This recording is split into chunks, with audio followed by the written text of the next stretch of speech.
বৃষ্টি, হ্যাঁ বলো। আমি অফিসে চলে যাচ্ছি। আজকে আমার ফিরতে রাত হয়ে যাবে। আচ্ছা ঠিক আছে, যাও। আচ্ছা ঠিক আছে, গেলাম আমি তাহলে। আচ্ছা।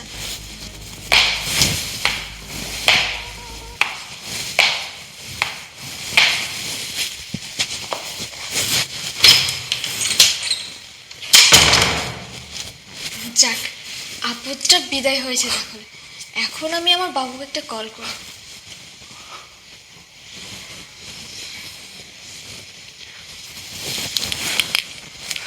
হ্যালো জান, কোথায় তুমি?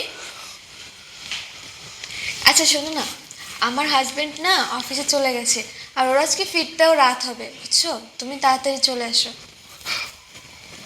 আচ্ছা ঠিক আছে। তার মানে সিকিউরিটি গার্ড আমাকে যা বলেছিল সব সঠিক।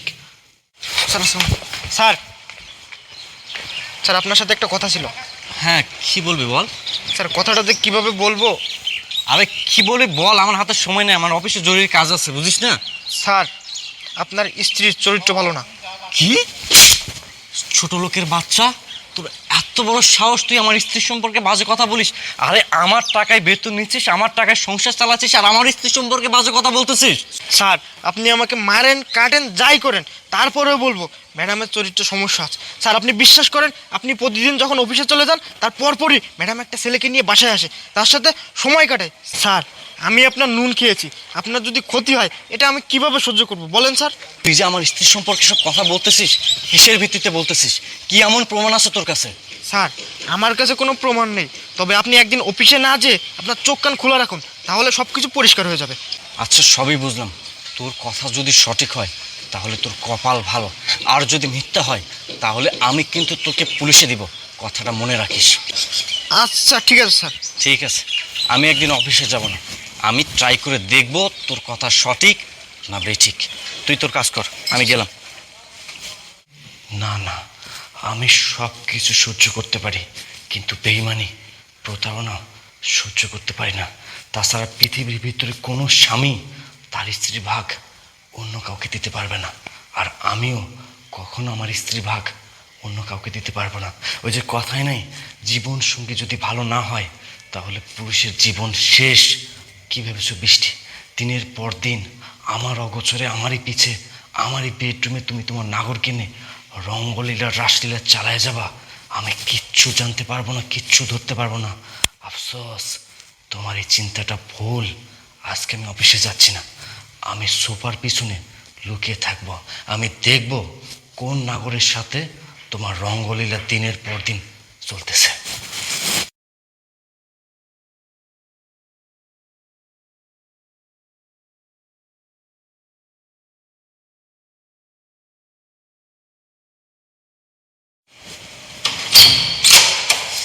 জান, তুমি চলে আসছো? হ্যাঁ জান, আমি চলে আসছি। তুমি ডাকছো, আমি না আসি কি থাকতে পারি? হাজার হলো তুমি আমার একটি মাত্র জান, আমার ভালোবাসার মানুষ। আল্লাহ, এটা আমি কি দেখলাম? এই তো দেখতেছি আমার বন্ধু সজীব। তার মানে আমার স্ত্রী আমাকে এই অগোচরে আমার বন্ধুর সাথে পরকীয়া করে আসতেছে। এই দৃশ্য আমার দেখতে হলো।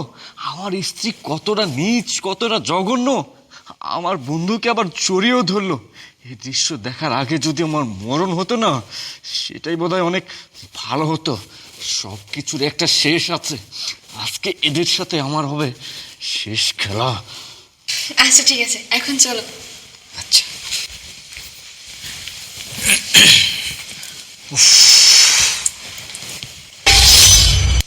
ভাবি, একটা কথা কি জানেন? আপনার হাজব্যান্ড না এই বাসাতেই লুকিয়ে আছে। হ্যাঁ ভাবি, আমি যা বলছি একেবারে সত্য। বন্ধু, তুই সুপার নিচে থেকে বের হ, বেরো। বন্ধু, তুই যে সুপার পিছনে কেন লুকিয়ে আসিস আমি ভালো করেই জানি। আমাকে ধরার জন্যই তো লুকিয়ে আসিস, তাই না? বল। হ্যাঁ বন্ধু, আমি আমার স্ত্রীকে ধরার জন্যই বাসায় ছিলাম, আমি অফিসে যাইনি। কিন্তু তুই যে এখানে আসবি আমি না সত্যি কল্পনা করতে পারিনি। তাছাড়া আমাদের বাসার সিকিউরিটি গার্ড আমাকে বলেছিল, স্যার ম্যাডামের চরিত্র ভালো না। ম্যাডাম আপনাকে ছেড়ে অন্য একটা ছেলের সাথে সম্পর্কে জড়াইছে। আপনি যখনই অফিসে চলে যান তখন ম্যাডাম তার বয়ফ্রেন্ডকে এনে বাসায় একান্তে সময় কাটায়। বিশ্বাস কর বন্ধু, আমি সিকিউরিটি গার্ডের কথা বিশ্বাস করিনি। আমি তাকে বকাবকি পর্যন্ত করেছি, তার গায়ে হাত পর্যন্ত তুলেছি। তারপর সিকিউরিটি গার্ড আমাকে বলল, স্যার আপনি একটাবার আপনার চোখ কান খোলা রাখেন, তাহলে আপনার সামনে সত্যটা চলে আসবে। তাই বন্ধু আমি আজকে এখানে এভাবে লুকিয়েছিলাম আমার স্ত্রীকে ধরার জন্য। ছি আশরাফ, তুমি আমাকে এই ভালোবাসো, তুমি আমাকে এই বিশ্বাস করো? আশরাফ, তুমি না আমাকে বলতে তুমি আমাকে অনেক ভালোবাসো, অনেক বিশ্বাস করো, তাহলে তোমার বিশ্বাস আজ কোথায় গেল? তুমি সামান্য একটা সিকিউরিটির কথা শুনে তুমি আমাকে সন্দেহ করলে, আমাকে অবিশ্বাস করলে, আমাকে হাতে নাতে ধরার জন্য তুমি এরকম একটা নাটক সাজালে। আশরাফ, তুমি তো একটাবার আমাকে জিজ্ঞাসা করতে পারতে, তাহলেই তো সবটা ক্লিয়ার হয়ে যেত। হ্যাঁ বন্ধু, তোর স্ত্রীর মতো ভালো মানুষ আমি কখনো দেখিনি। আর তুই এতদিন যে ধারণা করেছিস, তোর ধারণাটা সম্পূর্ণই ভুল। আর আজ যে তুই অফিসে না যে বাসায় থাকবি, এটা তোর স্ত্রী ভালো করেই জানতো, তাই আমাকে ডেকে আনছে, এনে তারপর আমরা এই নাটকগুলো করেছি। ইয়ে মানে দোস্ত, এগুলো বলে আমাকে আর লজ্জা দিস না রে। আমি আমার ভুল বুঝতে পেরেছি। বৃষ্টি, আমার ভুল হয়েছে। সিকিউরিটি গার্ডের কথা আমার শোনা উচিত হয়নি। তুই আমাকে ক্ষমা করে দিও। আর বন্ধু, তুই আমাকে ক্ষমা করে দে রে। আচ্ছা ঠিক আছে বন্ধু, সমস্যা নেই। আচ্ছা ঠিক আছে। এদিকে তো আমার অফিসেরও সময় হয়ে যাচ্ছে, আমি তাহলে অফিসে গেলাম। বৃষ্টি, সজীবকে তুমি চা নাস্তার ব্যবস্থা করে দিও, ঠিক আছে? আচ্ছা ঠিক আছে, তুমি যাও। আচ্ছা, আমি অফিসে গেলাম, থাক রে। আচ্ছা বন্ধু, ঠিক আছে।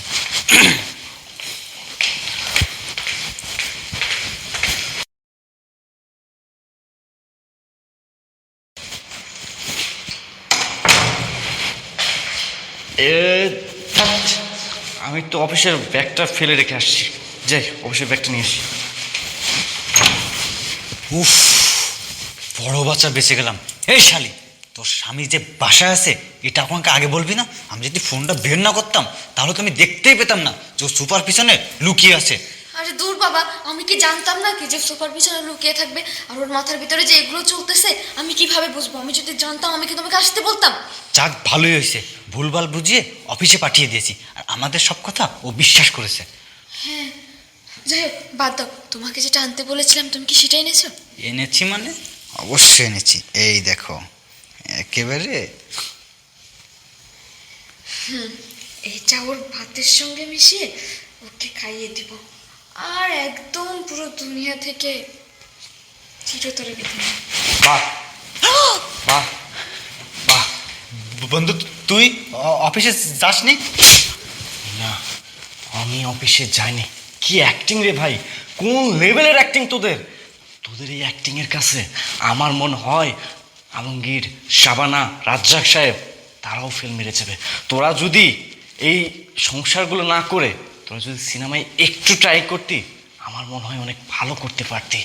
আমি না জাস্ট কল্পনা করতে পারতেছি না আমি এতদিন কাদেরকে আপন মনে করেছি, কাদেরকে ভালোবাসার মানুষ মনে করেছি, যাদেরকে আমি এত এত আপন মনে করেছি, বন্ধু মনে করেছি, ভালোবাসার মানুষ মনে করেছি, তারাই না আমার সাথে বিশ্বাসঘাতকতা করেছে, আমাকে পিছন থেকে ছুরি মেরেছে।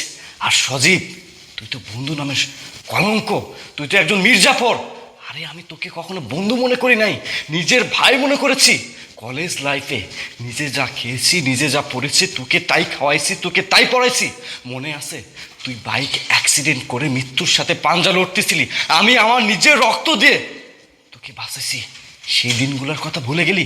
কিভাবে পারলি রে আমার সংসারে অশান্তি করতে? আমার সংসারে অশান্তি করতে গিয়ে তোর বিবেকে এতটুকু বাধা দিল না? আরে তুই তো মানুষ নামের একজন অমানুষ, মানুষ নামের একজন জানোয়ার। আমার ভাবতেও ঘৃণা লাগতেছে তোর মতো মানুষ আমার বন্ধু ছিল। তুই আমাকে বলে দিতে পারতি আমার স্ত্রীকে তোর ভালো লাগে, আমার স্ত্রীর সাথে তোর সম্পর্ক। আমি হাসতে হাসতে তোদের লাইফ থেকে সরে দাঁড়াতাম। এত বড় প্রতারণা, এত বড় ধোঁকা তোরা আমাকে না দিলেও পারতি। আর বৃষ্টি, তোমার কথা আমি কি বলবো? তুমি কি আমার ভালোবাসার মানুষ? যে বৃষ্টি কিনা আমাকে অনেক ভালোবাসে, অনেক ভালোবাসে, তুমি কিভাবে পারলা আমাকে ছেড়ে আমারই বন্ধুর সাথে অবৈধ একটা সম্পর্কে জড়াতে? তুমি শুধু সম্পর্কে জড়াও নাই, তুমি আমাকে মারার প্ল্যান করতেছো। তুমি আমাকে মেরে আমার সকল সম্পত্তি হাতে নিয়ে তুমি আমার এই বন্ধুর সাথে সুখে সংসার করবা, এই ছিল তোমার মনে? আরে আমাকে যদি তোমার ভালো নাই লাগে, আমার সাথে যদি সংসার করতে নাই চাও, তাহলে আমাকে কেন বিয়ে করেছিলা? কেন আমার জীবনটা নষ্ট করলা? আমি কি বিয়ের সময় ফোর্স করেছিলাম, জোর করেছিলাম? কিসের অভাব ছিল? ভালোবাসার কি অভাব ছিল? টাকা পয়সার কি অভাব ছিল? যখন যেটা মুখ দিয়ে উচ্চারণ করেছো সেটাই আমি তোমার সামনে হাজির করে দিছি, আর তার প্রতিদান হিসাবে তুমি আমাকে এত বড় একটা উপহার দিলা। আমার তো সয় সম্পত্তি তোমার দরকার, তাই না? এই সয় সম্পত্তির জন্য তুমি আমাকে বিয়ে করেছো। ঠিক আছে, কোনো সমস্যা নাই, আমার সম্পত্তির দরকার, তাই না? এই নাও, এই নাও দলিল। এখানে আমার বাসা বাদে আমার স্থাবর যত সম্পত্তি আছে আমি সব কিছু তোমার নামে লিখে দিছি। ভেবো না যে এসব জানার পর আমি তোমাকে লিখে দিছি। আমি যখন জানতামই না আমি ছাড়া অন্য কোনো ছেলের সাথে তোমার সম্পর্ক আছে, তখন আমি তোমাকে লিখে দিয়েছিলাম। আমি ভেবেছিলাম তোমার বার্থডেতে আমি তোমাকে এটা গিফট করব, কিন্তু তার আগেই তুমি না আমাকে অনেক বড় গিফট করেছো। আমি তোমার কাছে এটা আশা করিনি বৃষ্টি, বিশ্বাস করো, আমি তোমার কাছে এটা আশা করিনি। না না, তোমার মতো মানুষের সাথে আমি তো আর থাকবোই না। আমি তোমাকে ডিভোর্স দিব, আমি তোমাকে ডিভোর্স দিব। তুমি এই মুহূর্তে তুমি তোমার বয়ফ্রেন্ডকে নিয়ে আমার বাসা থেকে বের হয়ে যাও। ডিভোর্স লেটার সময় মতো পাঠিয়ে দিব, সাইন দিয়ে নিও।